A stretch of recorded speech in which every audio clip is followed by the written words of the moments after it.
I call the committee of the whole meeting for Tuesday, July 14th order. Call roll. That's what I want. Alderman Strelchuk? Here. Alderman Tulako? Here. Alderman Meyer? Here. Alderman Meyer? Dude. Here. I'm here. Alderman Hancher? Here. Alderman Bach is absent. Alderman Parrish? Here. Alderman Brack? Here. Alderman Gephardt? Here. And Mayor Nervous. Here.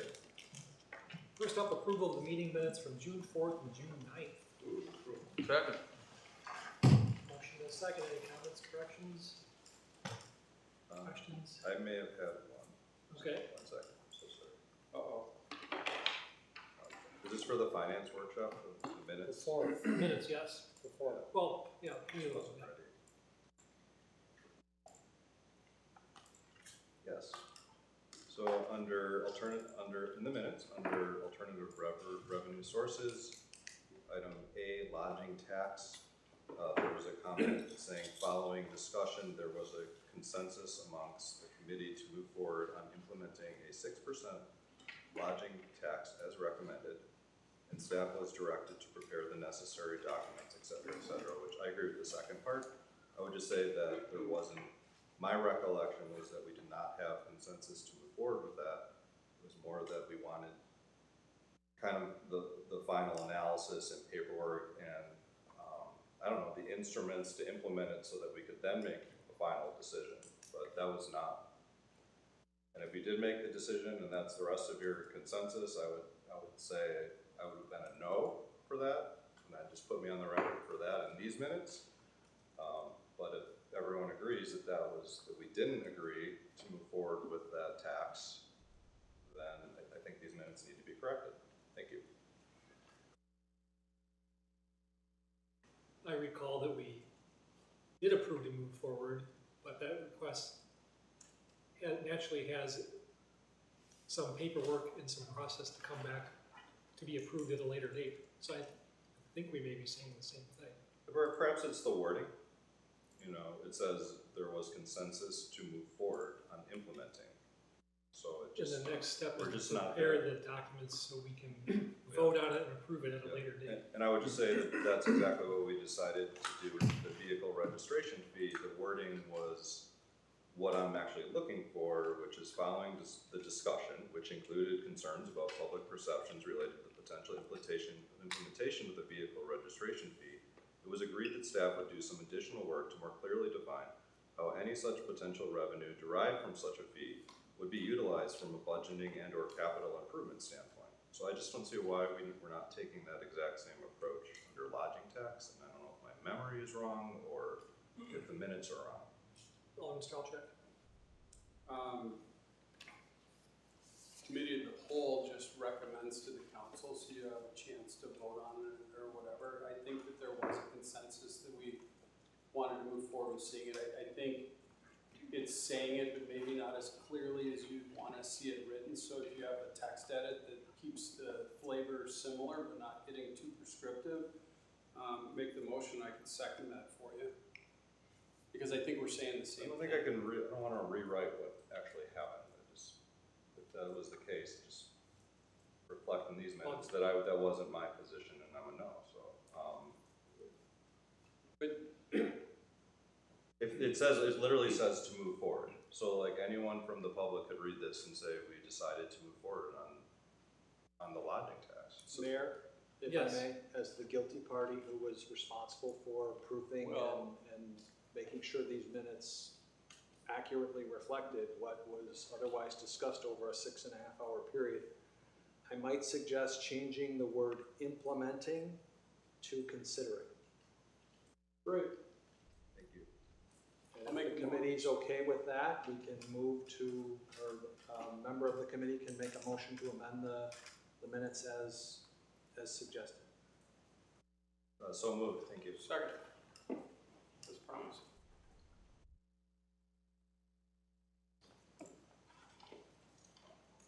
And the next step in the process of consideration is, I'm sorry. so we're going to consider it, and the next step in that process is, because there was a come a forward. decent amount of analysis. Staff will prepare the necessary documents, the enabling ordinance, the tourism, I'd have to go back and check my notes.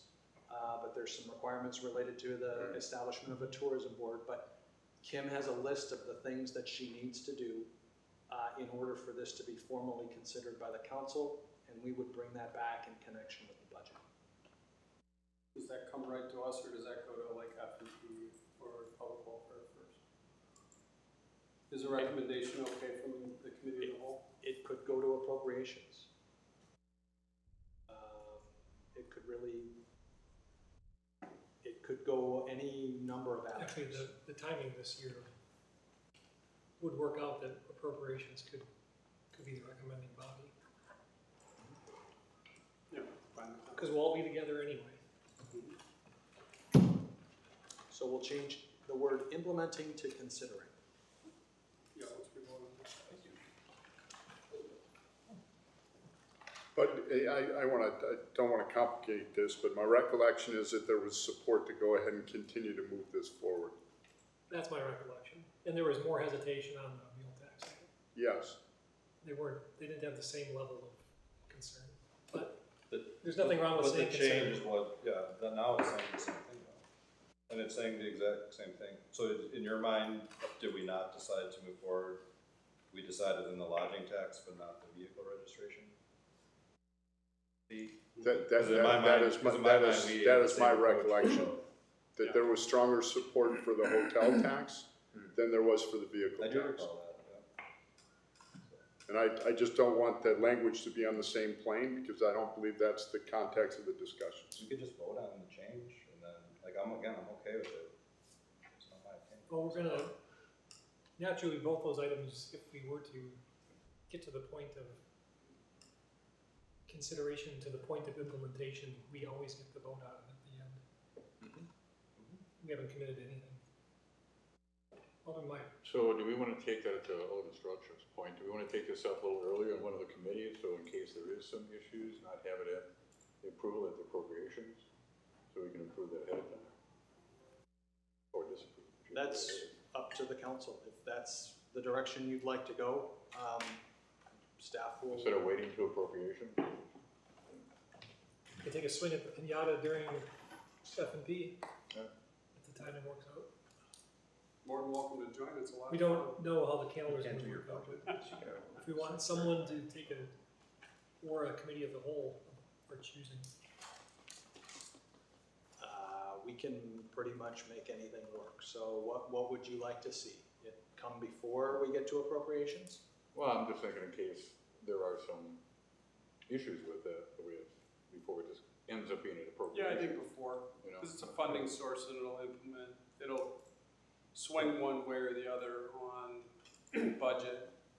And there's always pressure to try to keep the budget as balanced as possible and not really bring up large points that you want to change during the budget cycle. So if we can maybe get that big ask next month at It's gonna be F&P. tough. Yeah, there's some hoops required with that one, with setting up the tourism board. Some requirements that are gonna take some time to implement. Yeah, I don't need to see every detail on all that stuff. I think there needs to be a public meeting where this is discussed and vetted out, just so a little more people can have the chance. So I guess I would say appropriation or committee of the whole might be good. So We're discussing a citywide tax on two different areas. That was discussed at a country club, not on video. So I think this Open is to the important public. enough, and you need to know in advance what to include in your budget for next year. So how would you even know if the taxes we didn't approve one or the other? So you kind of need to know where we're leaning. We haven't decided I think you're gonna budget based off it not being in place. for that. I gotta tell you, I'm a little confused, because I thought the purpose of the committee of the whole was to get a general consensus of this group, so that staff wasn't spending a lot of their time, and there's a lot of action items that are related to bringing this to the table and moving it forward, so that staff didn't spend their time and get to the end of it, and somehow the group changed their mind on it. why wasn't this brought up if that was a case that you wanted another forum? Why wasn't this brought up at that time before staff is moving forward on spending the time thinking that they've got a consensus from the group?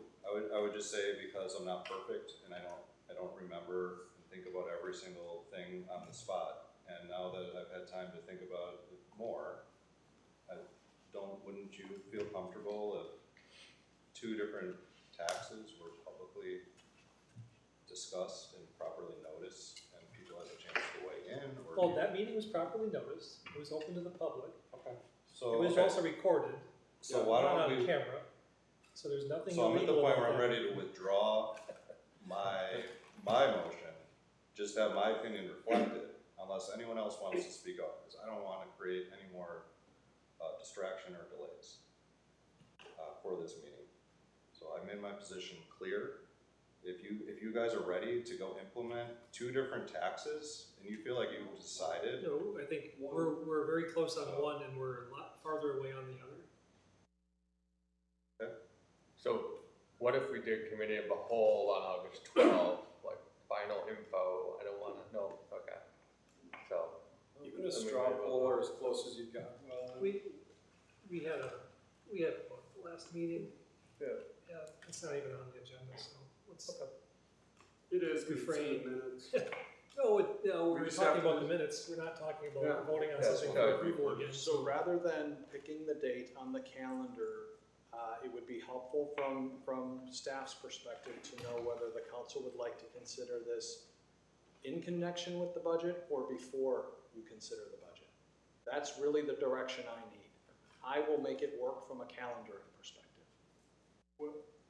My opinion, because we're asking, going around the horn, I'm sure, is that it's not added in the budget, and I don't care when we consider it, I would prefer to consider it before. But if we do consider it at budget, don't have it be reflected in the budget based on the assumption of the dollar amount. Have it be an option and an add-on, and then we have, if we approve this, then we can continue with some other items that aren't emotionally tied to one direction or another. You know what I mean? Yeah, just so you're not That's fine. hijack or holding hostage the whole budget over this decision on the one item, Right. as long as they can be bifurcated, yeah. Okay. All right, Mayor, I think we're still waiting on a vote on the minutes. And Is there still a And the motion, a amendment. second to, There was an approval in a second, and we have To- amendments, we gotta vote on. I mean, if we wanna change it to considering, that's fine, let's functionally change what we're gonna go do. who's the second on the original motion? I will, Do you wanna accept the second and then we'll just vote it in one motion? I'll accept it as a happy amendment. So will I, so we can just, as amended based on what Will said. Okay. Any further comments on the minutes? So we have a motion and a second Yep. on the minutes as amended, changing Thank you. implement to consider. All those in favor, please say aye. Aye. Any opposed? Aye. All right. We move on with one objection. That gets us to introduction. That took longer than expected, but that's okay. You gonna give the intro? Unless you'd like to, Mayor. Well, sure. Welcome to part 2 of our financial planning workshop. Take it away, Administrator Jones. Thank you. Nice Thank you. lead. And thank you to members of the committee for being here a little early as we kick off a workshop-style committee of the whole meeting here in mid-July. Just as a refresh, we were together on June 4th of last month, and the bulk of the day's activities centered around these 5 main agenda topics. We reviewed financial policies, we got an update on TID 3, we had a longer range of discussions on city facilities and long-term capital planning. Mr. Raymer from Ellers and Associates, who's again with us tonight, walked us through the intricacies of long-term financial planning and what that would look like as we drive towards the formation and establishment of that document. And just as we were discussing a moment ago, we spent some time on alternative revenues. In terms of the financial policies, work that's been done, and I left an I out of that title header there, polices. We've got 2 proposed amendments on tonight's agenda for Policy Statement 9 and Policy Statement 10. Those were both approved by the Finance and Personnel Committee earlier this evening, so those will be on the 7:30 p.m. regular meeting agenda. Those were both discussed and endorsed by the broader committee at our meeting last month. You'll recall during our discussion about Tax Increment District 3, we had a recommended transfer of $350,000 in interest from the TID to a new pool funding account. Since that time, the pedestrian crossing signals have been installed, and Director Lundin, we're just waiting on the interconnection between the railroad and the... They're actually interconnected, we just need everything tested and then we can turn them on. So we'll have a pedestrian crossing that actually works here in the next week or 2 or 3 as that work is completed. Director Tollefson is in the process of implementing the votes from the council regarding the summer banner package. We'll be swapping out the flag banners and putting up new midsummer banners in the town center here in the next week or so. And then, as we discussed, there may be some residual increment upon closure of the TID district available for capital or one-time projects. So just a reminder during our discussion about Tax Increment 3. There you can see on the right-hand side the new pedestrian crossing signals, the mastheads, if you will, that have been installed. In terms of city facilities, we awarded a contract to Williams Architects for design of Phase 1 of the Mequon Commons Master Plan. Since that time, weekly meetings have been held regarding the design of the pool and the surrounding areas. Tonight we have also a resolution on the agenda for transferring the $700,000 surplus to the new pool account. That was also recommended by the Finance and Personnel Committee earlier this evening. And then we'll be coming to you in August with 3 potential options for a pool design at the Committee of the Whole meeting on Wednesday, August 12th. The fire chief, since the June 4th workshop, has put together a draft RFP that Director Lundin and I are both currently reviewing, and we agreed to continue discussion on the public safety building and where the council and the city are going to go on that at the meeting on June 4th. And then lastly, we are going to be putting together, as we just discussed, the enabling documents to support a 6% lodging tax, and those will be prepared now prior to consideration of the 2027 budget and the vehicle registration fee. No further action is pending at this point, and staff is going to put together some additional information as we walk through longer range capital planning going forward. So that's just a recap, and then here is tonight's agenda. We're going to talk water utility funding, sewer utility funding, utility financial policies, a little bit more on fund balance and impact fees, and then if there are any discussion points on the Committee of the Whole calendar, certainly we have time for that. To my left is Brian Raymer from Ellers. He is going to walk us through the utility funding and the sewer utility funding portions of tonight's discussion. Director Lundin, to my very far left, will walk us through the changes to the financial policies, and then time permitting, we'll get into fund balance and impact fees as we move through the latter portion of the meeting. So with that, I am going to click out of this and turn the cursor over to Mr. Raymer, and he is going to pick us While up. he's doing that, do you guys want hard copies at all? I brought some. If you already killed the trees, you may as well pass it on. Yeah. Here, I can make some. Oh, thank you. Thank you, Kristen. And we are going to start with water. And the reason we're starting with water is 2 years ago, during our strategic planning workshop, we engaged in a discussion with Brian and Phil Cosson at the time about a recommended approach for funding the sewer utility. And we followed that over the last 2 years since approving those That one's changes. yours, sorry. And as the council will recall, we have been in a position where we're now able, or we're now able to self-fund the construction of Lift Station E without any borrowing.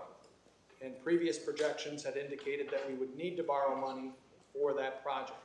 So Brian's going to touch on that, but we wanted to spend the lion's share of tonight's meeting talking about the water utility and some of the factors that the council and the Water Utility Commission should be considering as we put the final touches on this long-range financial plan, which will include a component of both the sewer utility and the water utility. So, unless there are any questions, I'm going to turn it over to our resident expert here, and Brian's going to walk us through the water and the sewer portion of tonight's meeting. Brian? Thank you, Will. Thank you all for having me here tonight. So, as Will mentioned, we're going to talk about the utilities.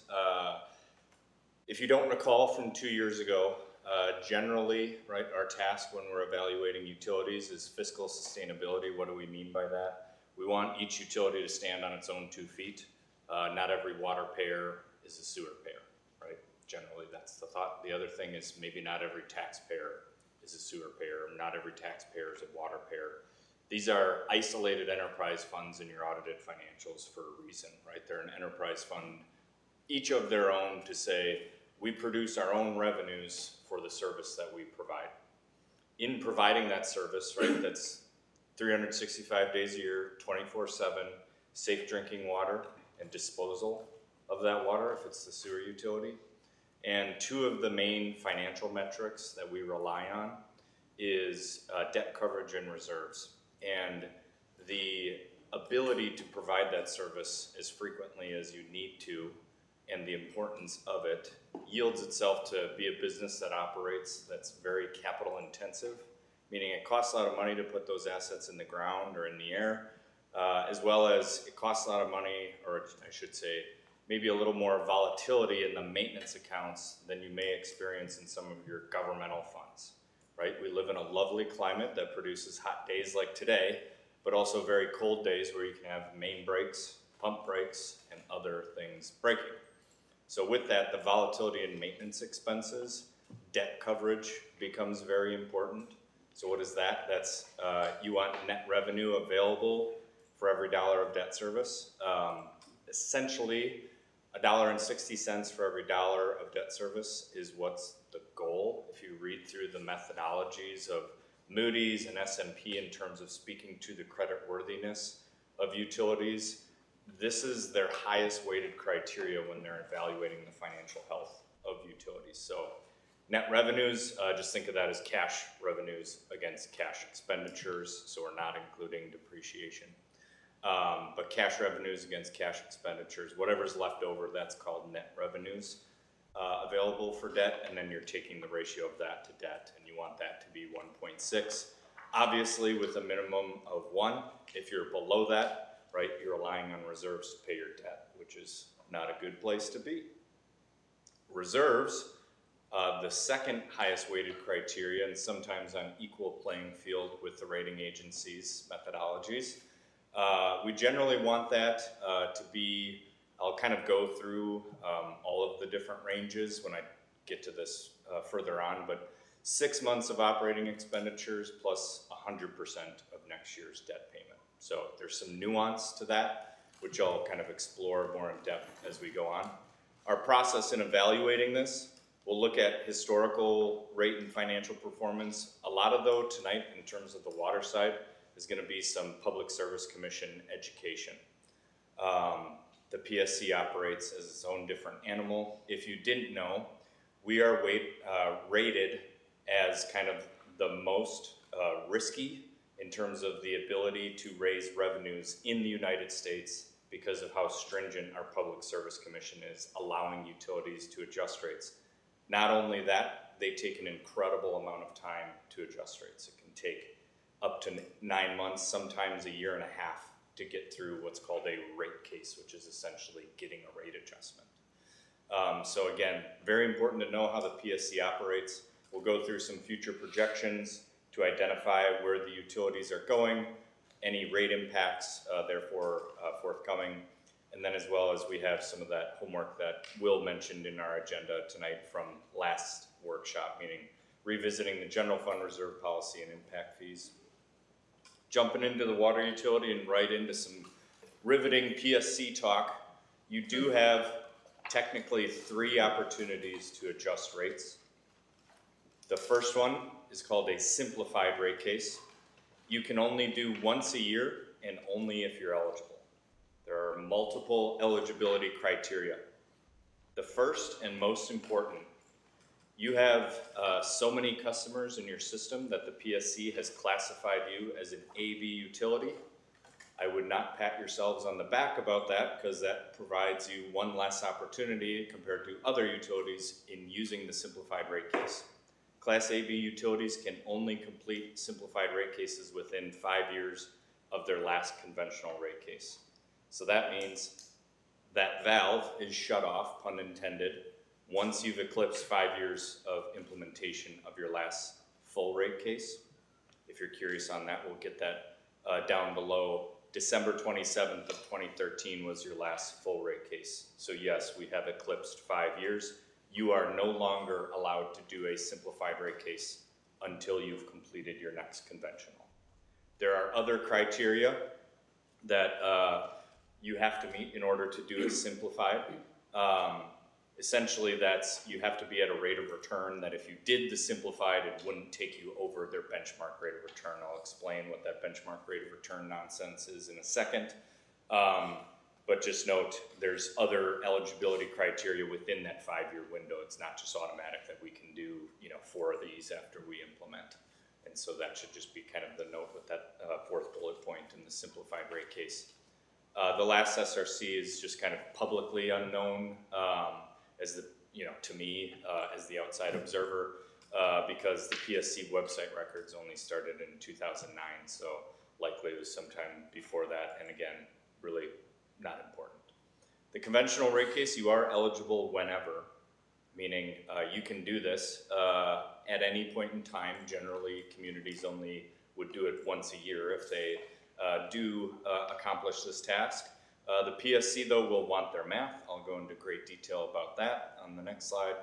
The other one is you are eligible for a purchased water adjustment, which means if any of your water suppliers adjust their rates to you, you can do a purchased water adjustment only for that cost. So it's called a pass-through rate adjustment, right? You can just adjust your rate to meet that new cost. And you did complete one of these more recently in 2023 when Milwaukee Waterworks adjusted their rates. I'll kind of get into some nuance there as we talked with staff and wanted to kind of dive deeper into the purchased water adjustment. So rate revenue determination, this is getting into the PSC math. So generally in the United States, answering the question, how much revenue should we generate from user rates? There is the American Waterworks Association put out the M1 manual, which is a nice 200-page textbook for light reading that can kind of derive how utility rates are born in answering this question. They call it a revenue requirement, and there are 2 methodologies. The first one is called the cash basis. The second one is called the utility basis. It should be known, since we live in Wisconsin and have this lovely PSC organization, we are subjected to the right-hand side and the right-hand side only. However, as I walk through the cash basis, hopefully you can understand and appreciate our efforts to always evaluate utilities on both. One, because debt service is not included in the PSC's evaluation. So, cash basis on the left, I liken that to a personal budget. You have your day-to-day expenses, gas and groceries for a utility, that's operating and maintenance expenses, taxes and transfers. Personal budget, right, you got a mortgage payment on the house, maybe a car payment for a utility, debt service, if you finance assets. And then the last one's a little more nuanced. It's all to say we just don't want zero cash flow after we pay our day-to-day expenses and our debt service. So they've labeled that capital funded from rates or cash funded capital. I would just mention there, generally that's where we're kind of calculating that debt coverage, right? It's the same principle. We want excess cash flow beyond our debt payment and our day-to-day expenses. The other thing that protects against is, right, that volatility that I talked about in your maintenance expenditures. But add all those cost buckets up, subtract out non-rate revenues. Those are things like forfeited discounts.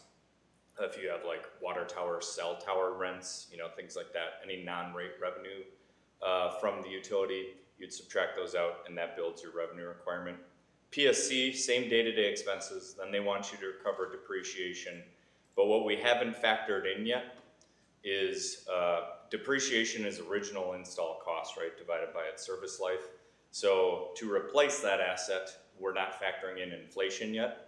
The other thing is if you finance that asset, we're not factoring in the interest expense yet. So the rate of return is really designed to recover inflation and the interest expense there when you kind of read through the AWWA M1 manual. But that's the sole math that the PSC looks at to derive rates.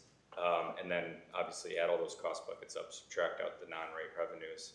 Oh wait, there's a fun little caveat here. Interest rate revenue is not a non-rate revenue. It's actually not a revenue at all to the PSC. So don't invest your money, if you ask the people in Mass. That's just a small joke I make every time. Can you elaborate on depreciation? Because we always talk about, are we charging the right amount? And that's really what, we always say like for reserves, but I guess that's what reserves is kind of depreciation in a way. Depreciation is designed to recover the replacement cost of an asset as like a simple mathematical like the simplest mathematical calculation, right? So just original install cost divided by its service life. So as long as you're recovering that, you're recovering the replacement at its original value. But I struggle to find the replacement of pipe from 1975 to 2026 that's at the same value, right? Same goes for pumps and other things at the utility. But that's what depreciation is designed for. Whether or not you're doing it correctly really relies with the auditor and their work papers in terms of what, you know, are they making those entries correctly, retiring assets at the correct value and things like that. And a lot of times you find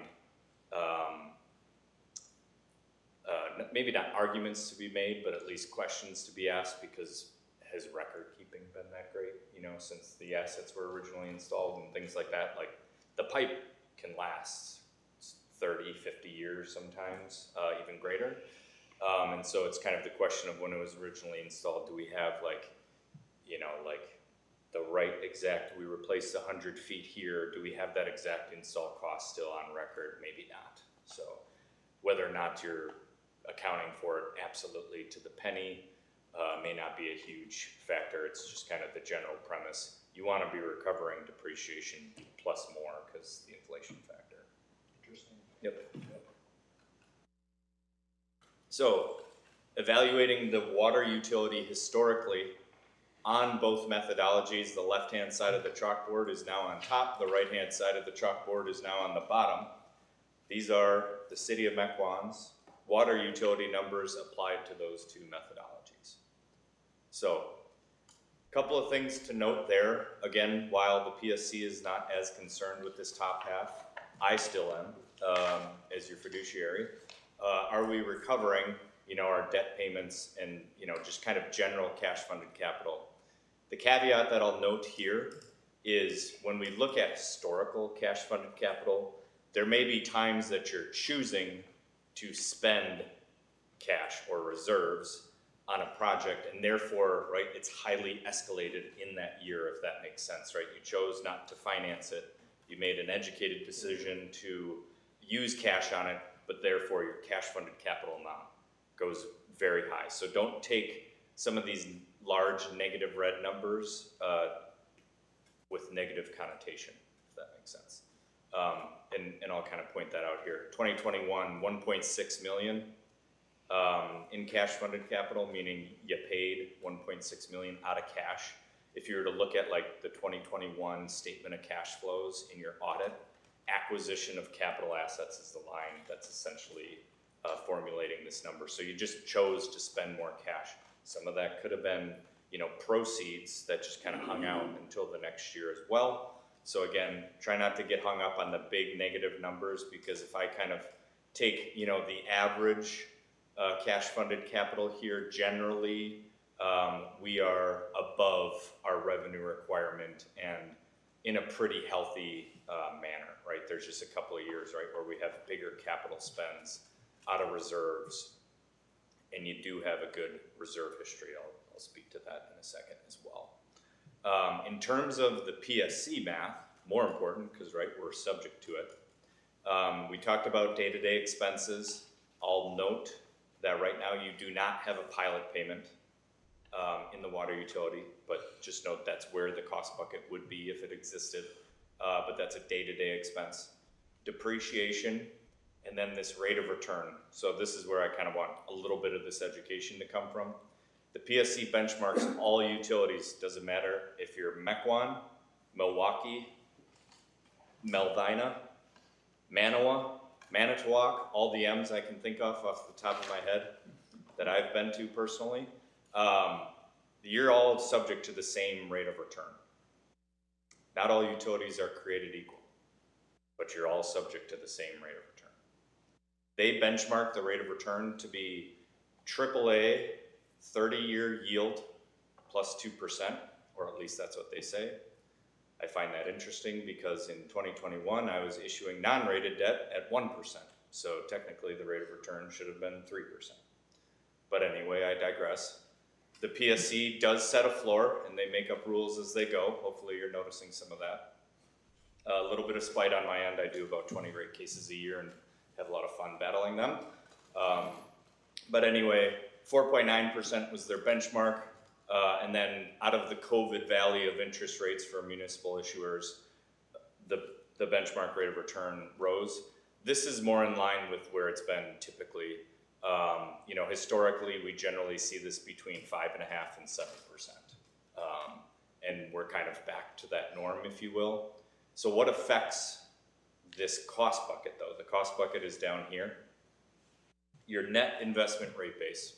What that is just think of that as the undepreciated value of your system. Or as you add capital, right, this number's gonna go up. Generally because you're adding it due to inflation faster than you're depreciating and retiring it, if that makes sense.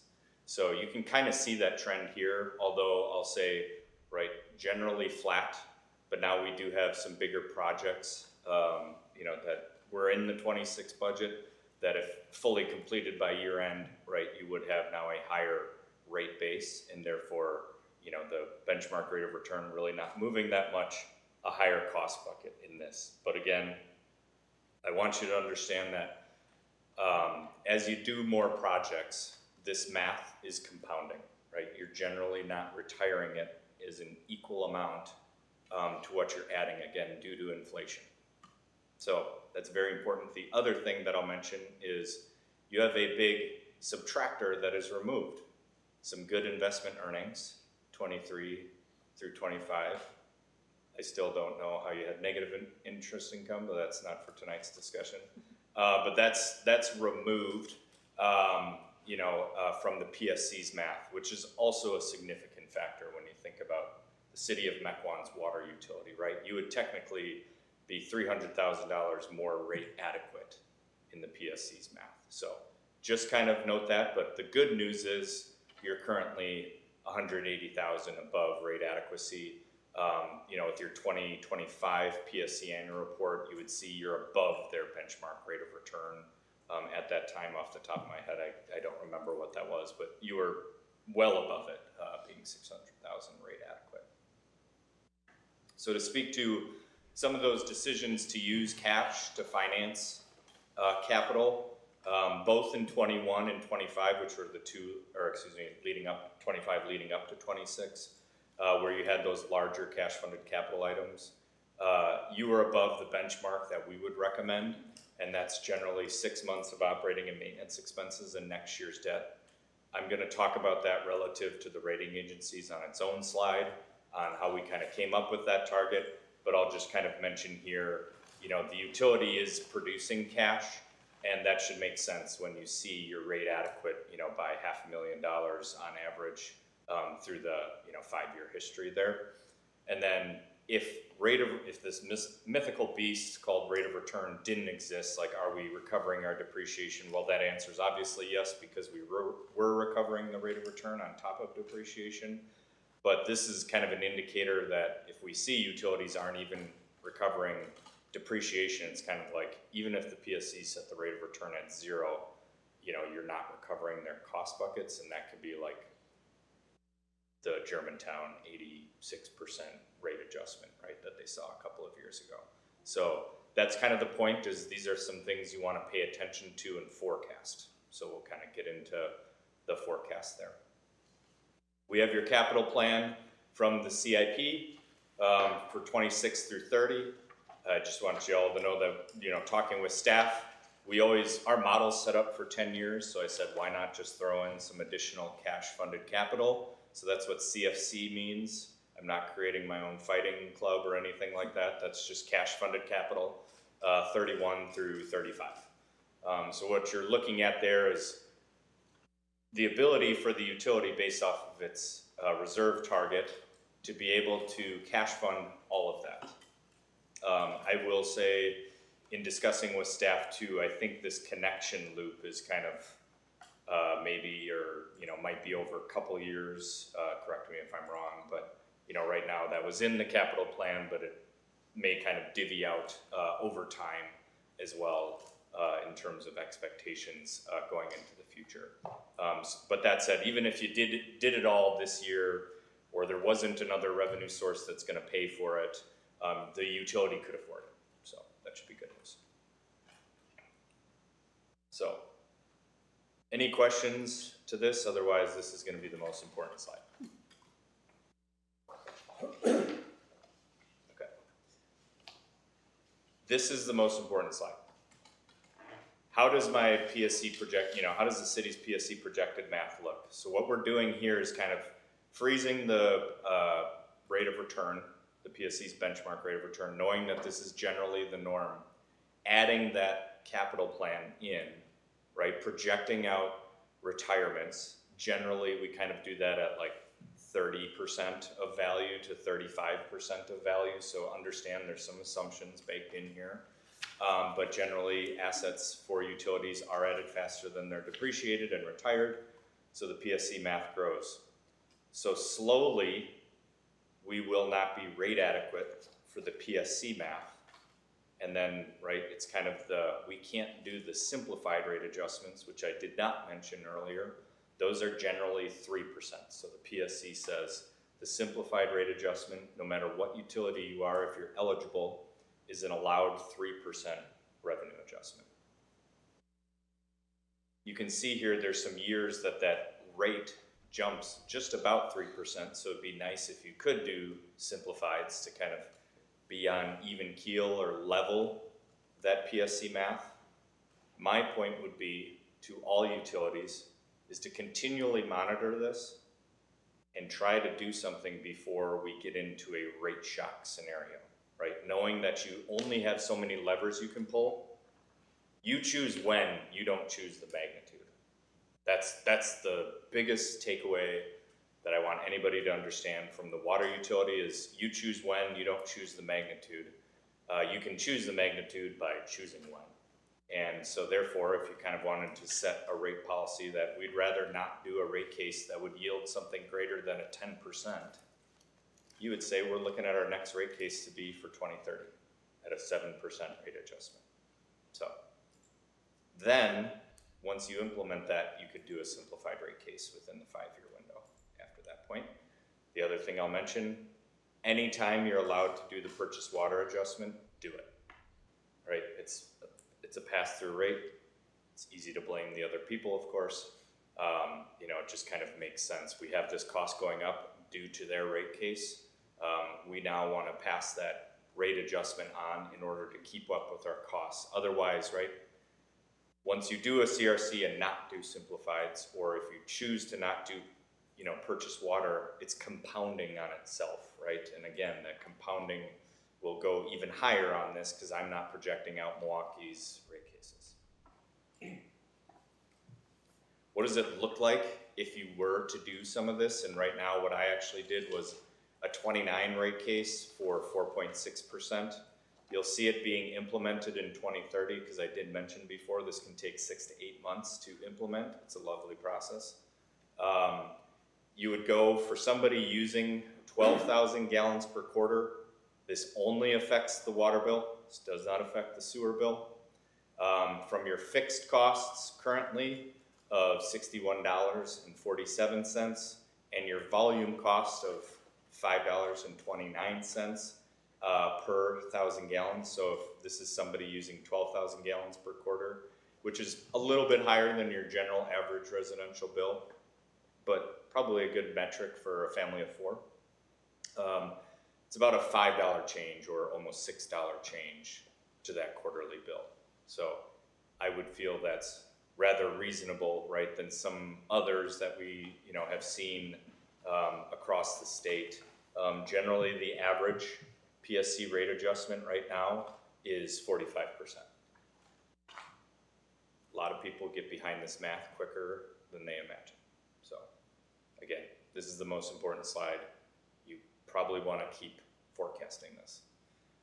And then I do show simplifieds. That's only to just show the impact. I'll kind of show what I'm kind of recommending, if you will, in a second. But just kind of what the simplifieds would be if you chose to use them within that window. So do nothing approach. The thing I like about this, you can afford it. So you stay within generally, our all-in debt coverage desires, right? We said anywhere between 1.6 and 1. The goal is 1.6. That would be ideal. I understand the hesitation to always adjust rates automatically to get to something like that, specifically because you have debt dropping off soon. So the debt coverage ratio won't matter as much. The other thing, based off of our recommended reserves, that's 6 months O&M plus next year's debt payment. You stay healthy within that throughout the whole time period. I would just say, right, the only kind of risk here is years 6 through 10. If there's any other large projects looming, right, that may change our opinion on the matter. The point would be, though, is I would still consider doing that rate case in the effort to mitigate the magnitude of your adjustment, knowing that you don't control the magnitude of the adjustment. One of the benefits of doing so as well, obviously we stay fiscally healthy, but also we don't jump any utilities if we do that still, that 4% adjustment, 4.62. This is a chart organized by water bill for Milwaukee and Ozaukee County by 12,000 gallons per quarter. This is publicly available on the PSC's website. I have just added a row for what those new rates would look like. And you don't jump anybody, you kind of stay right where you're at there. It is all to say too, if you look at this effective date, there may be other communities that would be tackling rate cases from now until then as well. So in terms of those reserve policies, how did we get there? Generally, based off of the utility size, 6 months O&M, and next year's debt payment, we feel would kind of put you in line where we want to be with Moody's and where they kind of see the utilities going. And this is kind of from their whole utility sector there. So they're just kind of noting that in general, utility reserves have been growing slightly and then actually coming back down. The one point I would just make there, if you're wondering why sewer is a little higher than water, the state revolving fund loan programs, your DNR loans in all states, not just Wisconsin, generally require what's called an equipment reserve fund. So generally you'll see kind of mandated higher reserves for sewer utilities. And that's just because the disposition between how many treatment plants there are for per sewer utility as compared to water treatment plants per utility. But anyway, the other thing from S&P, a little more important for you all, as you are rated by S&P, they would generally say the highest assessment grade you can get for days cash on hand is greater than 150 days cash on hand. So if you have 6 months plus 100% of next year's debt, you're going to be greater than 150 days cash on hand. So that would be getting you to where you want to be there, in line with the sector, kind of qualitative data and quantitative data that Moody's is kind enough to provide a little more than S&P does. So, let me just state one more thing. With staff, we've been talking about kind of, is this undesignated only reserves or designated and undesignated reserves? So when you have revenue bonds, you'll have covenants within those revenue bonds to keep a debt service reserve. You can look at this two ways. I would generally say it's probably safest to isolate the two, meaning our policy is we're going to keep reserves to our bond covenants plus this, our six months O&M, and just FYI, I think I said it earlier, but operating and maintenance expenses includes depreciation. And then next year's debt would be our kind of undesignated, or maybe just call it general reserve target plus whatever our bond covenants require, right? And that makes logical sense to me.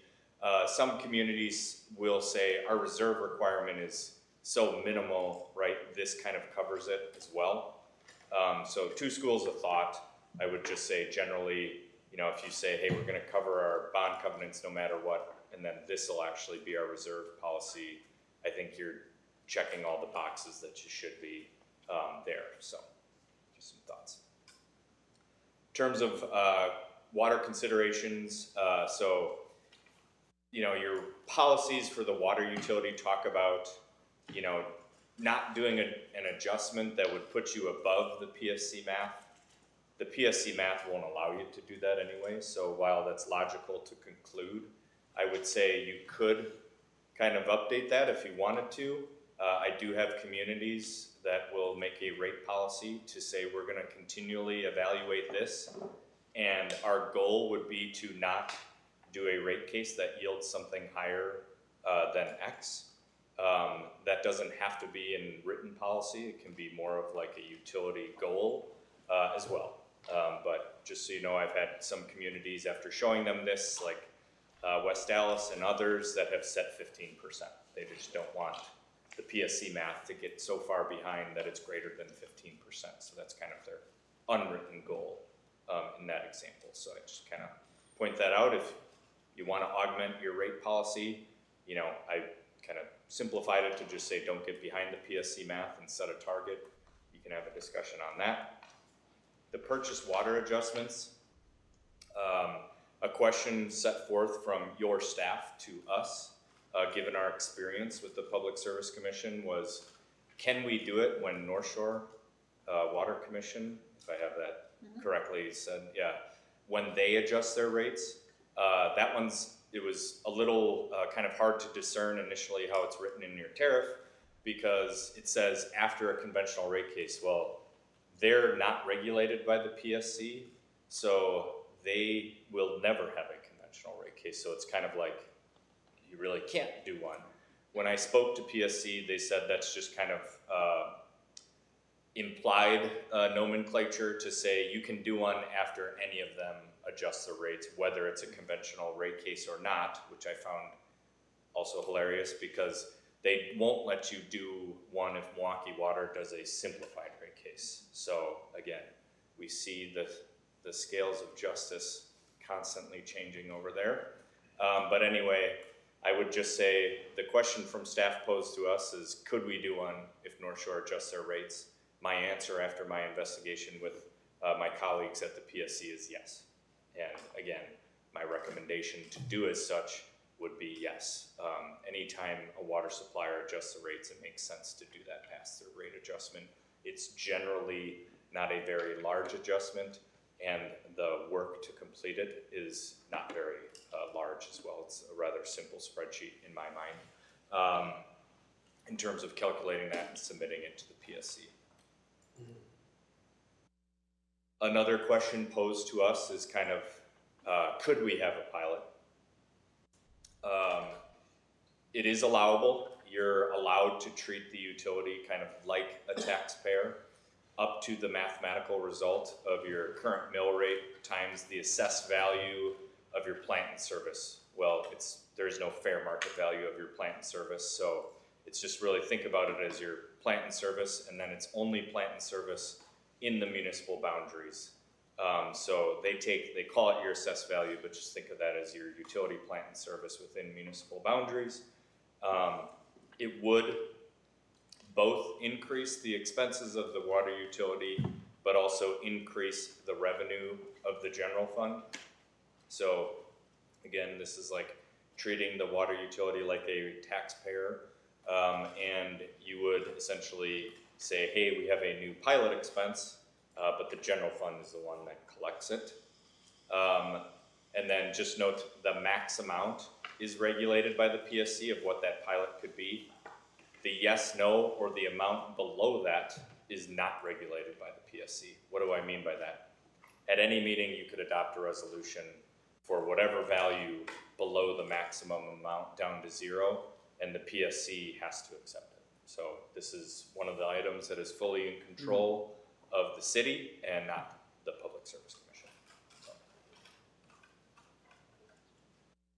Any questions on water? So with your last point, you had that slide showing the municipalities in Milwaukee and document. Yeah. Well, how many of those did that pilot set up that you just mentioned? Oh, that's a great question. I can get that information. You can get that information. Yeah, I don't have that off the top of my head. The last time the PSC looked at it, it was a pretty low ratio. I want to say it was like under 15% have zero pilot. There is a decent amount though that do less than the maximum, right? A lot of the reason for that is since it isn't controlled by the PSC, that's one of the rate games you can play with them. Right. As you're going into a rate case, you can say, "Whoop, we want to, cut our pilot expense in half, so that our rate case isn't 80%, it's 40%." Right? So I hear there's allows for a lot of flexibility Yeah, if you're yep. playing underneath that. Yep. Yeah, if you can get, I'd just be curious for that. Yep. information. Yeah, that'll be easy enough. Okay.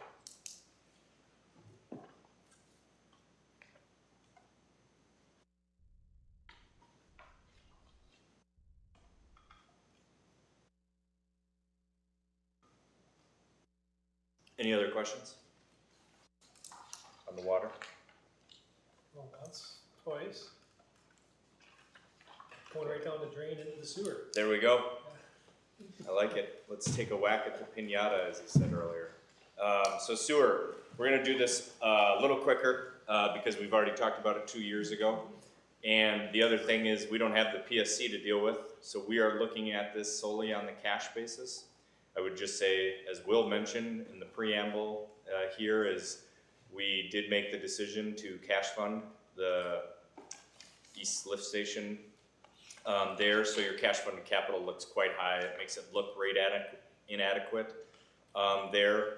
But if we kind of remove that, out of the equation, we look much better there. So the rate adjustment, isn't 127%. We would say kind of more in line with those inflationary adjustments that we have been talking about historically. The utility is doing well with the reserves target. That again, same reserves target as the water utility. The interesting thing here is your operating ratio, including depreciation, is much lower. So you just have higher depreciation within the sewer utility. That's probably just a function of assets and the amount of assets there as well.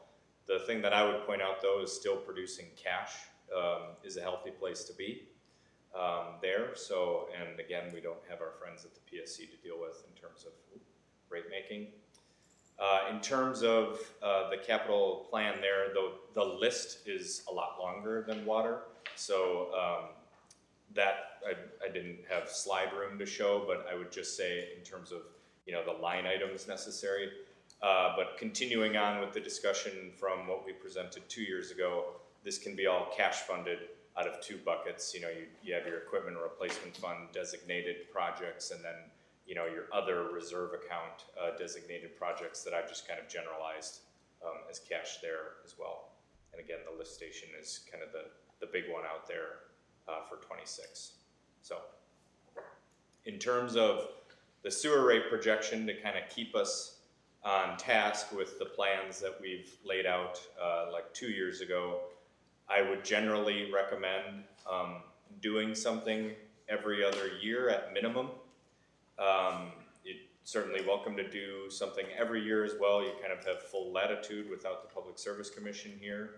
To keep the message simple, one of the reasons is baked into our other revenues was the levy that you historically would increase, and now we've decided, since that eats into our net new construction allowable levy, to keep flat, which we now are doing, right? The rate revenues need to pick up the tab.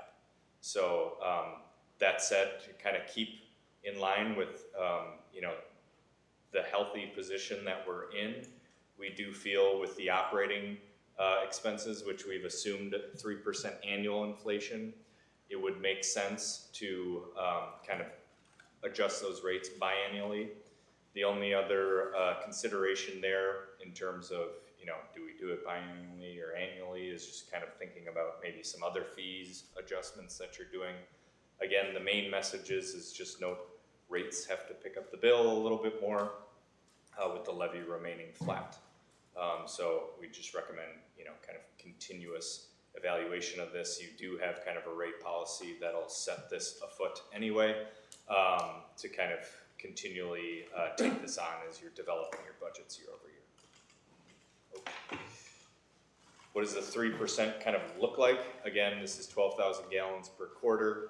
You get your fixed charge and your volume charge, and the 3% there. I understand your actual rate book that you do this in may change these variably and not just on a flat basis. So I follow the rate book when it gets to time to budget season, but just to get to impact, you know, the 3% are generally about a $6 increase per quarter, which is very manageable here as well. I don't know why that says 220. That makes, sorry about that. I will make that makes 0 sense. I'm guessing it's pulling a change from like a 0, so apologize for that. So the utilities kind of done now, but generally to hit the recommendations again. Maintain, you know, you're projected to maintain the fiscal sustainability metrics without the rate adjustments. However, the PSC cares nothing about your fiscal sustainability metrics. They care about their math. Imperative to stay ahead of their math and avoid larger magnitude adjustments. So try to, you know, kind of figure out what the, you know, latitude for your allowable rate adjustment would be there, kind of maybe pick a rate target. For the sewer utility, you know, you maintain that sustainability with smaller but more frequent adjustments. Again, the tax levy's frozen. You know, if you decide, you know, there is a good portion of water and sewer payers or, you know, other fees going up, right? You have the freedom to kind of adjust the years that you do it as well, just because it's unregulated there. So if you wanted to kind of change the cadence, you know, that's, and maybe attack a future year a little bit higher than 3%, whatever it is, just know you have the latitude to do it.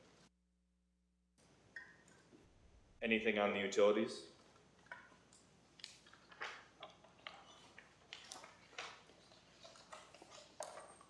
Anyone? Anyone? Nope. Okay. All right, we're good. So then going to some of our homework, this will definitely be quicker than the utilities.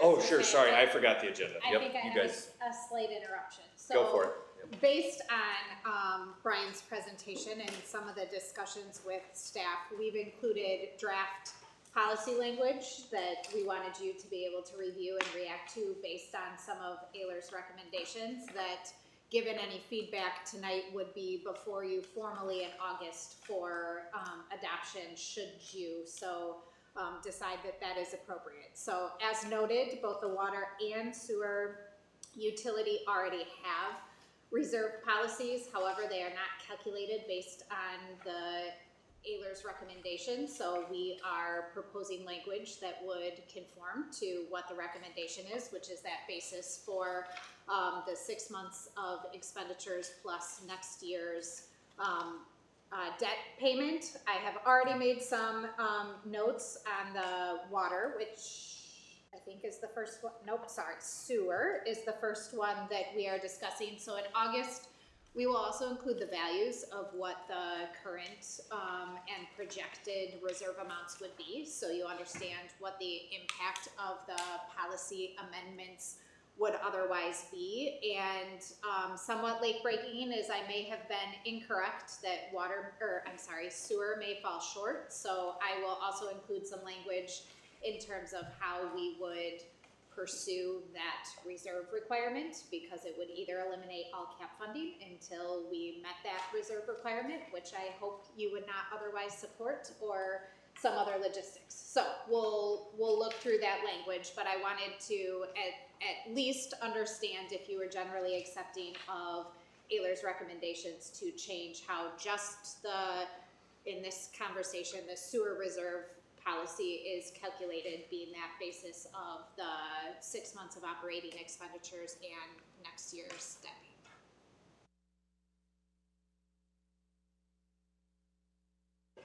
I would be in favor of that. See no general discussion, so that will be before you next month for formal consideration. Water's got it in the bag already, and sewer might have some work. Correct.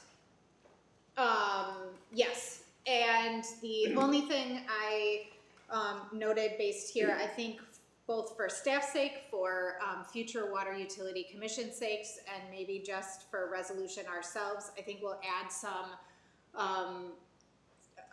additional language in the water reserve policy regarding the bond covenant, just so that we're all straight on how that will be calculated and whether it's duplicated or exclusive. So looking simply for the same on the water reserve requirements for the change in calculation to the 50% of operating with next year's debt payment. So they would mirror each other. We'll just add some of that clarifying language that Brian mentioned. And if so, I don't need Sounds good. I was going to say, I don't need to draw that out any longer than needed. And so the last consideration based on Ayler's recommendations is the introduction of a water funding policy.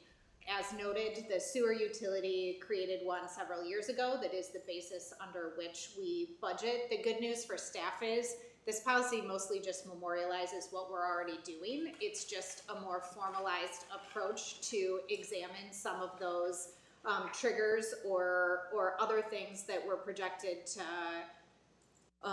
look at. I did note, if you're otherwise mostly okay with the language as proposed, that I think we will add the requirement to utilize the math included in the most important slide that was reiterated several times. You may recall on the sewer side, because we don't meet some of the policy requirements, we're doing a 10-year projection.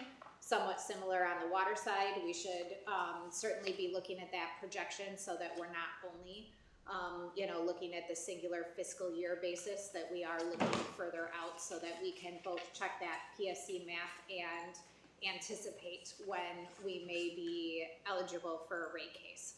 The majority of the rest of what Brian spoke to is otherwise incorporated into this language. We already have the language in there that indicates when a purchase water adjustment is available that we would use it. That was indiscriminate based on Milwaukee Water Works or North Shore Water Commission. So thankfully, with clarification, that would not result in any changes to the policy language. And I did note that we will probably add some additional language for your consideration in terms of whether we want to include a threshold under which we would be looking at that PSC rate adjustment. The good news is it's our policy, so if you ever decided to change it or not follow it, you could. So since we're good for the next several years, it's non-binding. It would just maybe give us as staff the framework when we're presenting budget information to you in terms of how close we're getting to what you've determined might be that trigger of when that rate case would come forward.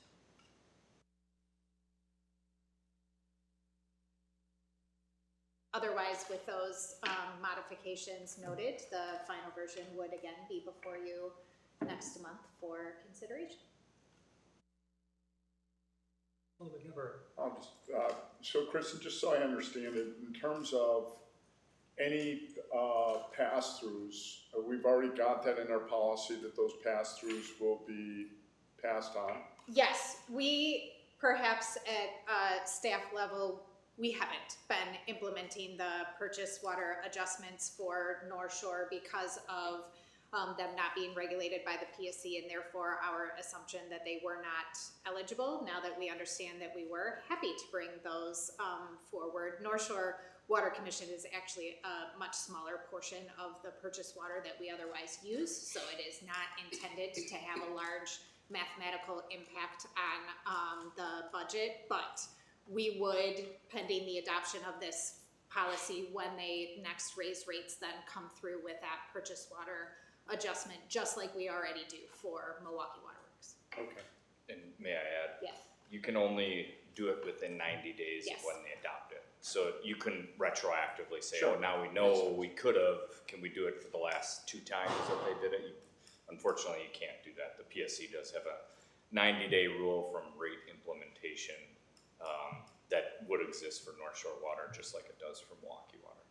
So. And while we could do the calculation again, because it's a smaller portion of our purchased water, I don't think it's put us at a large, fiscal concern for not having previously captured those rate adjustments.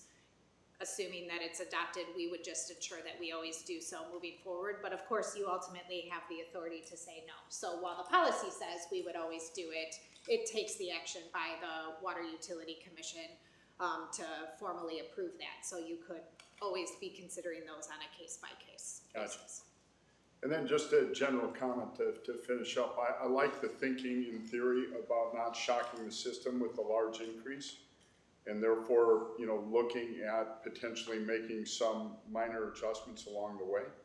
I don't know what that number is, but if that was the thought of my colleagues, I'd certainly be in favor of having further discussions around that. I don't know what the action item would be around that in terms of, would you just add something in the policy, and then we have discussions around that, or what would be the next steps on that? Yes, so since this in its entirety is a new policy, hence no track Sure. changes, we haven't had this in the past.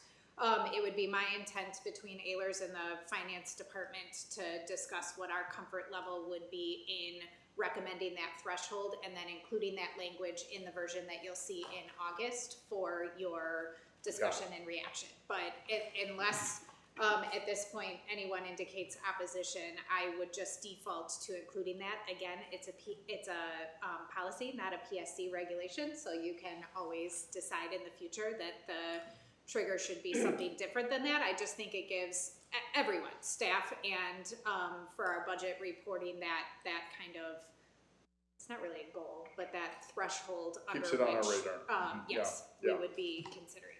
Great, thanks for the added commentary, appreciate it. Keeps you from becoming Germantown with massive. Yes.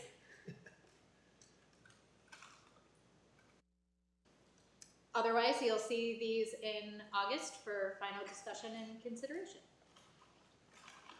And that would be at the sewer and the water utility Correct. district commission meetings? Yes. And obviously sewer goes out to council, but yes. Yep.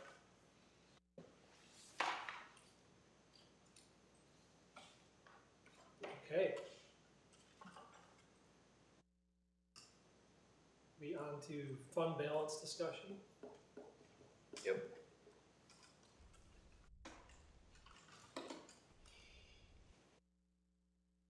It's about 2 or 3 more slides. So, let me just blow this up. Nope. Okay. So, I had it as homework that I wrote down from our June 4th meeting to bring back from that list of the rated peers what their fund balance policy was, and as well as what a higher rating could yield in terms of interest rates. So I've tried to provide that here tonight. So I'll just note, currently you are rated AA which note for a Moody's rated entity would be what's called AA2 there. So when you see AA3, AA2, just note 3 is actually lower than 2 there. So your current fund balance policy is 10 to 12%. This is for general funds, so again, we're not talking the utilities anymore. And then here are the list of the other communities, their corresponding rating, and their actual fund balance policy. So you see a lot of these communities generally higher than where you're at currently. As I mentioned as well, right, there's outside of the creditworthiness agencies, there's, Government Finance Officers Association and others that would, have their own recommendations that, generally fall within, I would say, a range of 15 to 25%, depending on which organization you look at. I don't think it's, hard and fast all the time that we do it only for one reason, but I do think it makes sense to pay attention to the advantages it brings, as well as, what can we do with the abundance, right, which you do already have in your policy, but what can we do with it when we are over, and maybe even having something of, whether that's a range that slightly increases both from the bottom to the top, if that makes sense. So then the other factor that I was asked to bring forward is kind of, what is the difference in interest rates? That's going to depend on the current interest rate environment. So now I will say, what we're seeing between, AA and then the next tier, which would be, like AA plus or AAA, even beyond that, really it's about 10 basis points, which is 0.1%. So for that new public safety building, as an example, over the life of that debt, that would be $500,000 of savings. And we just took 2 as close as we could, similar sales that we've recently done that had similar par amounts as best we could. One thing here is we do have some kind of unique things happening in the market where the back end is going up much higher than the front end. So a lot of this is going to also kind of be determined based off structure. So I did not change the structure or anything like that. I just kind of want to make that clear that I wasn't like manipulating what I showed from any previous presentation in terms of your proposed principal structure of that financing. All I did was just take it down by 10 basis points to make it simple. And that was about $500,000 in savings. Go ahead. So appreciate the follow-up on this. Two questions that I have for you. Is it right to reach a conclusion based upon this data that there is no advantage that we can see in trying to increase the balance policy significantly, meaning we're not falling behind our peers that have higher balances in terms of our credit rating? What I would say there is it's the only thing holding you back from going up. Okay, fair enough. And Yep. then you talk over what period of time is that savings again? 20 year. 20 years? Yep. Okay. Thanks. It would be inclusive though of other, any other financing Understand. as well there. Alderman Meyer. So to get to an AA plus or a triple A, what would be the percentage? I mean, since, we're lower than the rest, but we're still at the AA2, and some are even less than us at 83 or the higher. Yeah. Where would we have to be to? It's a good question. Is our advantage or giant equalized value? Correct. Yes. And I figured that was the equalizing factor because All things being equal, you know, that included, we'd probably be lower. We've got a giant tax base to draw from, so. I would say as well, obviously, you're aided currently by recent growth. So, right, you've had good, pretty significant developments happen. If that were to slow down, that's another thing that could, and again, I'm just trying to provide the holistic picture.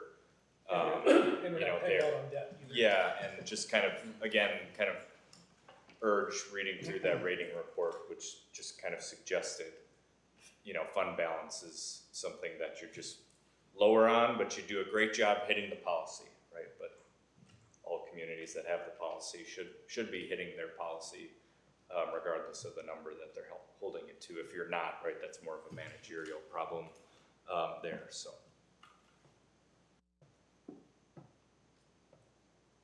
Mayor? Oh, go ahead, Mr. Chalcher.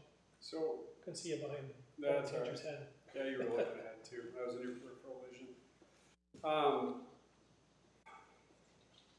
The objection all the previous councils that I've been part of when this topic's come up is that it just seems like a moving target. And you've quantified the moving target for us on this page, right? Everyone's got a higher fund balance. It's preventing us from moving up. But what's the amount we need to move up to ensure that, you know, that we can hit that higher rate and see the savings? The premise for keeping it low is that you're not overtaxing anybody, right? You're having the people pay for the city usage and the city policies and the roads at the time in which they're, you know, being used, right? They're paying the taxes at the time, and you're trying to be fiscally forward-thinking within reason, which is why you do have a fund balance and you're not on just a cash basis. So what can we do to hone down that moving target and really kind of hone in on a percent? Because like, it becomes a, you know, opinion discussion every time we go, you know, I think, okay, so we're 10 to 12 and maybe we go to 15, you know, or maybe we go to 18. And it's just, we've changed it a couple times, you know, and it really hasn't affected our rating, you know, really all that much. Sure. Well, only if we change it, we've been at 10 to 12 for quite a while. We haven't increased it, have we? Within the last 6 or 7 years, we went from 8 to 10, Oh, up to 10 to 12. So slow and gradual. Slow Well- and gradual. Do we know we have a track record of being able to do that? I thought we went backwards. I recall we went down. I don't recall that, but it hasn't changed much. Yeah. So I'm looking at this, it seems like you'd almost have to double it. You might not even be guaranteed to bump up to the next rung. To answer that, I would say it's an open conversation that we could have with S&P. I don't think they would, you know, guarantee that it moves you up, right? They're not going to commit to that with that conversation, but you know, we can just comment on the last credit rating report to say they had suggested language in there that said it's the only thing holding you back. The, you know, council would like, you know, any additional insight you could put on us that would improve our metrics and kind of start the conversation there. I've had positive feedback from both agencies when I bring that forward to them. So you know, to answer your question, I think that's there. In terms of, I'd like to request that. yeah, Personally, I mean, we all need to have a consensus to get that, but I'd like to see that, hear what they have to say. the other mention I'll make is there is rating chasing that you see from, you know, if you just kind of look at some of the size of communities and things like that, right, that they'll really increase their fund balance policy in order to get there. They don't have the other metrics that are getting you to AA, if that makes sense. I mean, you could see that in the last presentation, where I said, kind of, here's your really strong points, where I had all those metrics laid out. So that would be the other thing is, I don't know, you know, kind of predicting what they'll say, but I don't think they're gonna say, oh, it's gotta be 50% or 35%. So I would just kind of go there, and then the other thought process as well is, do we also wanna be cognizant of, it's not overtaxing, in my opinion, it's the continued, you know, like budgetary performance that the city has that gets you there. You're not gonna do the big jump in 1 year, I wouldn't recommend it, right? Cause then you do have to figure out a revenue source and, you know, figure out how we're gonna budget lower and things like that. Like I'm not saying that automatically has to go up significantly, cause I don't think that's achievable under levy limits.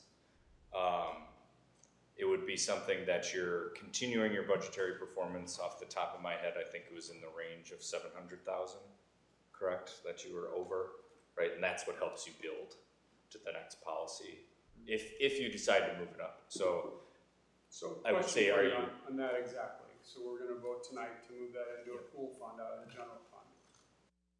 We left that in general fund and we changed our policy. You know, my understanding is that other cities have funds that are, you know, they have their designated funds, but they still designate them in their general fund. And then they count as general fund balance, right? So how can we ethically have some of our fund balance move into our general fund to reflect the balance that mirrors closely to what other communities are doing? So like our capital, you know. Well, they include, not only your general fund, they include all your funds when they're evaluating your reserves. Okay. Your low policy is like holding down the overall reserves as well. So that I think kind of connecting those dots is helpful to think about too. And then the evaluation would be is how much maybe do we have to hold back? You know, is it on certain, you know, policy decisions to get up to that level, right? Are we holding some of it back and maybe only using the investment earnings on that project or something like that? And I'm just like grabbing the closest straw as an example. I mean, there's a multitude of things you can do financially. So our fund balance, when you're referring to that, it's all of our operating funds regardless of what ledger they're falling under the accounting principles, correct? In terms of what S&P is evaluating, yes, it's looking at all your governmental funds. So all your cash sitting there versus all your cash expenditures, right? Yep. Okay. Well, that's a change, because beforehand it wasn't that they were considering all those other funds. Yeah, we heard differently. Yeah, we heard differently beforehand. Yeah, we can, I can kind of show you the report. Yeah, just recently. Yeah. Yeah. So, Can you validate that? yeah. Because if we can consolidate funds into general fund and reflect better ethically, I don't think he's saying that. I think they're, he's saying different, but I've heard just the opposite. well, I know we've recently. heard different in the past, but So I'm just trying to understand what that is for sure, and Sure. who says that. Yep. I don't know where to look for that research, so. Yeah, I can pull the credit report and kind of go through that. Great. And then what was the value add on the new public safety building to equate to the $5 million savings? Pretty sure that was near 50 million. Okay. So 50 million with the difference in borrowing rate would save 500,000. Yep.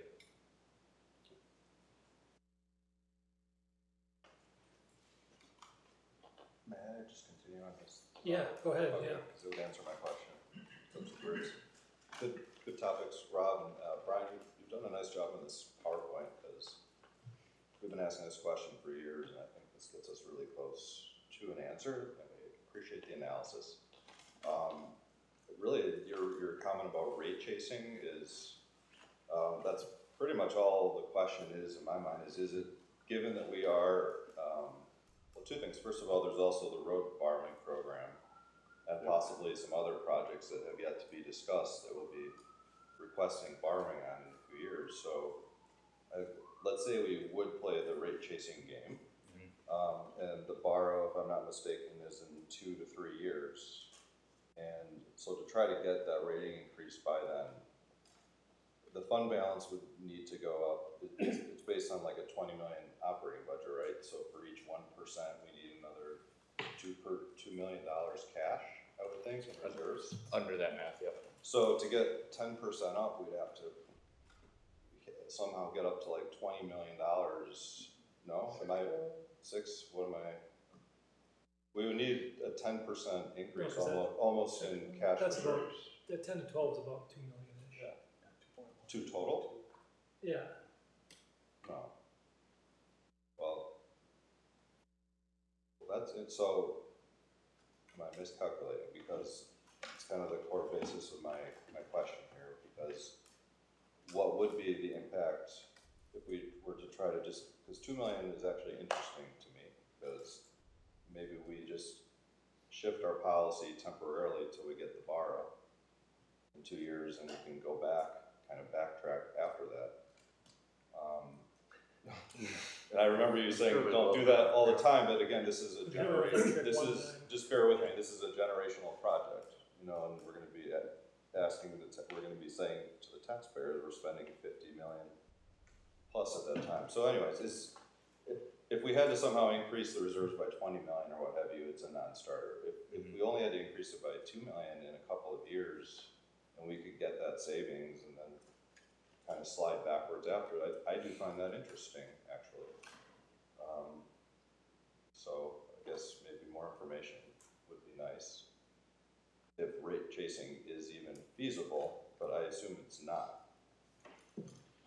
Yeah, not, well, But come if it back is, with that's what, interesting. you know, if S&P gives us any indicators or headlights into, you know, what a target may be, which they're probably not gonna be very explicit in that, but they'll Well, be In fact, moving the 2 implicit, million yeah. over that they were just talking about from the water and sewer, or kind of reclassifying it, if that does it, then great. So, well, another way to think about the 500,000 over 20 years is it's 25 grand a year, about half a Right. penny on the tax roll. yeah. So it's probably not worth, I guess that was my final point, is that you, in my mind, answered the question that it probably isn't worth ever increasing reserves unless there was some generational project where we saw significant savings and we could rate chase, but I don't see that, and I'm really happy with our reserve policy otherwise. Thank you. Well, we're still gonna go ask the rating agencies how much would be enough to get us to the next level, and they could have a little bit more analysis.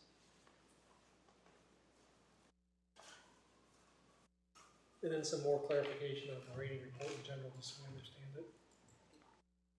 Is that what I summarize Yeah, just, things enough? Happy to provide that information. Thank you. do we have a threshold where we actually go down? So we're talking about a reward, but let's, you know, if we're asking, Well, the stick might, you know.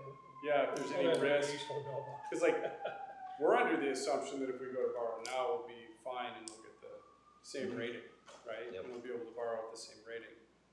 I don't want to be naive in that assumption, you know, even though the 12-year track history of me sitting in this chair has been accurate to that. But, you know, $50 million of borrowing, it's the most I've borrowed on council. You know, I want to It's be $2.4 accurate in million. my assumption on that one. So how do we get to 2.4 million, and, you know, is it even possible to increase by that amount by the time we do the borrow? That sounds like a lot of money. Yeah, and I think we can come back with that if we have kind of an implicit target to, you know, from S&P in a little bit more direction. I'd rather not just shoot in the dark with that conversation. To your point on the downgrade, I would say that if you read through the report, their kind of downgrade scenarios were, you know, poor budgetary performance, right? So if you flip the script, instead of what you have been continually doing, which is outperforming budget, you start underperforming budget, which I would presume doesn't happen given the strong budgetary practices that the city has, but you know, that's kind of more under your control. And then the other one would be, right, I did mention what's helping as well is your significant growth that not all of the communities are also realizing that are on this list. And that can go away due to macroeconomic or microeconomic, you know, items, right? It's hard to control continuous growth. Not to say that it is automatically gonna go down, I'm just saying, right? Those are some factors that are somewhat out of your control, where the budgetary performance should be in your control. And the pool fund is being counted, right? What we have in the pool fund, we're moving from one account to the next. We wouldn't already be $1 million closer to that 2.4. It would until you use it, you know. We're not using it for 2 years. Or are we? Well, we're gonna start the Some of design it. contract pretty Right. soon, so. We're already Some of using it for the Yeah, we're already design. using it. So Mayor, we're at the 7:26 mark here. We are. I was just gonna Um, ask, Do we status wanna, check. do we wanna stay on schedule and start the regular council meeting at 7:30? And pick up impact fees as we move into the latter final stages of putting together the financial management plan? Or We do we could do wanna that. continue on that conversation tonight? How long does it take? Well, I just have the preliminary results of what the impact fee would be, and then the continued comparisons. So it is. Well, we try and hit it quick, Yep. and then that'll get us through up to other matters. Yep. And then great. other matters can wait. Sure. So just kind of real quick, did the preliminary highlighted police and fire impact fee calculation. This is solved for from FGM, I think. Yeah, their report that it was $71 million combined public safety building project. Obviously, you would reduce if that number goes down, right? So understand this is kind of the key concept here. So you guys haven't decided on what that building looks like, or you know, scoped it out or anything. So I'm just saying, like, note this has room to change, but this would be essentially kind of modeling it after what some of the other communities did, which I showed previously. I can't remember. Yeah, I didn't repeat that slide, but showing what some of the other communities did in terms of like people per unit calculation, and then what that ultimately gets to. So there is like 12 tables that gets to this. I'm just giving you the result. So about $2,000 for the multifamily per unit there, and then a single family would be $2,700 on. And then remember, these are like your current park impact fee. They're done at the time that the building permit is pulled, if you kind of remember how that works. And then there's a police and a fire one. Again, the dispersion there was just based off of the square footage provided by the architect in terms of how that building would be split out. And then, for example, if we did 50 homes for 3 years leading up to that project, so 150 single-family homes built, collecting both fees, that's $850,000, $15,000 that you would be collecting, and you would reduce the par amount of your borrowing by that, which would reduce about $700,000 on top of that in interest savings. If that all makes sense. Does it go to the city or would it go to SOFD? The city. It's a city fee. So it comes to the city bank account and then we. I would say though, right, if you're still charged, right, for the capital needs of SOFD. So it's a charge of the city for your, expenses to them, if that makes sense. They're not gonna be the borrower. They can't issue debt. You're the borrower. So Borrowing that's, to support yeah, the end. yeah. So that's kind of where that would go, in terms of the impact fee there. Or if you guys want it to be held within there, I mean, I guess at the end of the day, you can choose who's holding it, but Well, we can't compel Thiensville to do this as well, so. Right. I like the idea of coming to the city and then we Right. make sure we end up taking care of our SOFD. Yep. So, some things of note, They're just, not building many new homes anyway. No, they're not. right. They got 'em landlocked. You know, just again, those surrounding communities, right, you can see they are somewhat reduced, but they don't have, you know, the $71 million project. So Jackson's building's already built, right, that municipal complex. Cedarburg's, I would have to remember where they were at from FGM's presentation. And Germantown, I think he said, was contemplating one, if I'm not mistaken. So theirs are probably actually increasing once they decide on what they're doing. And you can only collect these until the point where you start the project, or, No, you can use it on the debt service as you okay, so go. you can keep going Yep, in the future? you just have to use it within 8 years of collection, essentially. So you can't like sit on it for too long. Sure. Yep. But there's, you borrow the money, you're paying Yep. on it right away, so. Yep. You just have to be careful about phasing it out towards the end then. Correct. Okay.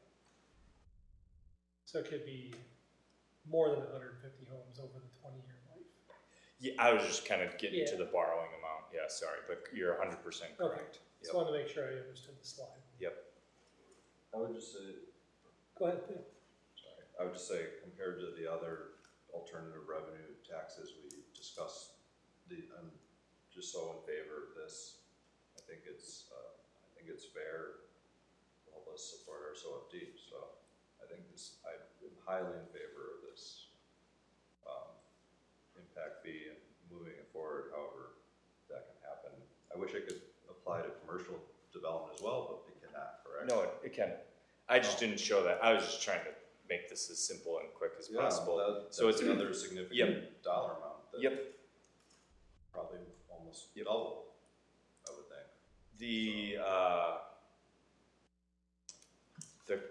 The commercial growth rate was just less, but that's generally like a by square foot fee, right? The per unit there is by square foot, to kind of make that in line with industrial development as well, which there was no industrial growth, you know, projected, but just that's how that was calculated. But you have to charge it equitably, so you can't just like only charge residential.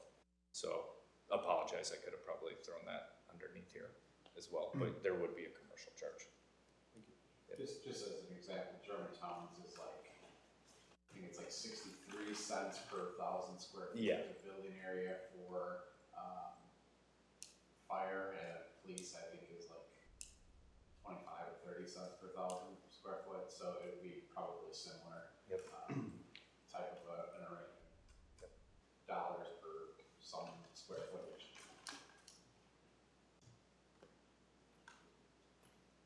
All right, any other questions on this? So Mayor, I guess, just to kind of wrap this portion of the discussion up, is there a willingness on the part of the committee as a whole to see staff move forward with Ellers on further analysis and fine tuning the numbers for a more formal consideration of such? I think I heard that, let's do a straw poll. Everyone who's in favor of having more come back for more detailed discussions. Spending staff time on police and fire impact fees. Okay. We will take that direction. Thank you. Are we to the end? Yep. The All right. hands mean we're done. Is there a motion to adjourn and move on to the common council meeting? So moved. Second. Motion and a second. All those in favor, please say aye. Aye. Any opposed? We're adjourned and